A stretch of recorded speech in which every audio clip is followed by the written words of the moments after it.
Tentukan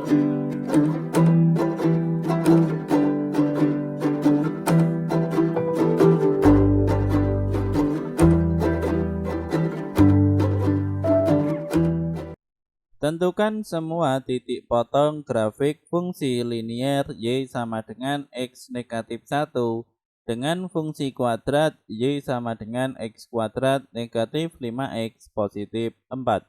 Baik, jadi di sini untuk soalnya kita rapikan terlebih dahulu. Jadi di sini yang pertama adalah titik potong grafik fungsi linier dan fungsi kuadrat.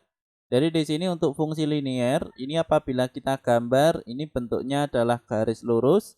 Dan untuk fungsi kuadrat ini adalah garis yang berbelok yang tadi sudah kita gambar di beberapa soal sebelumnya.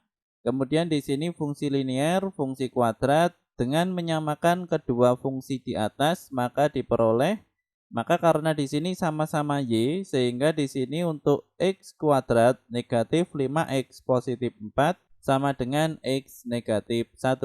Sehingga di sini untuk X negatif 1 dipindah ke ruas kiri.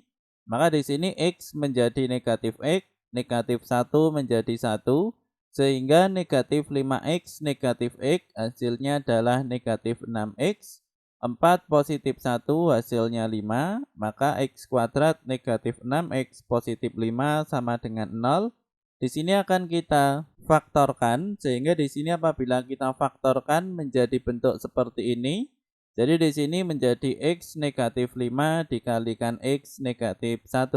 Jadi di sini apabila dikalikan X negatif 5 dikali negatif 1 hasilnya 5. Apabila dijumlahkan negatif 5 negatif 1 dijumlahkan hasilnya adalah negatif 6. Sehingga di sini X negatif 5 sama dengan 0, maka X sama dengan 5. Kemudian X negatif 1 sama dengan 0 sehingga X sama dengan 1. Maka di sini untuk X-nya di sini sudah kita ketahui. Sehingga yang berikutnya kita akan mencari Y-nya sehingga untuk Y sama dengan untuk X sama dengan 5, Y sama dengan X dikurangi 1, X kita ganti dengan 5 sehingga 5 negatif 1 sama dengan 4. Kemudian untuk yang kedua untuk X sama dengan 1. Maka di sini Y sama dengan X negatif 1, X-nya kita ganti dengan 1, sehingga 1 negatif 1 hasilnya adalah 0. Maka di sini untuk semua titik potong grafik fungsi linier dengan fungsi kuadrat, di sini kita sudah mendapatkan dua titik. Yang pertama adalah 5,4, jadi di sini X-nya 5, Y-nya 4. Dan yang kedua ini adalah 1,0, jadi X-nya 1 dan Y-nya 0.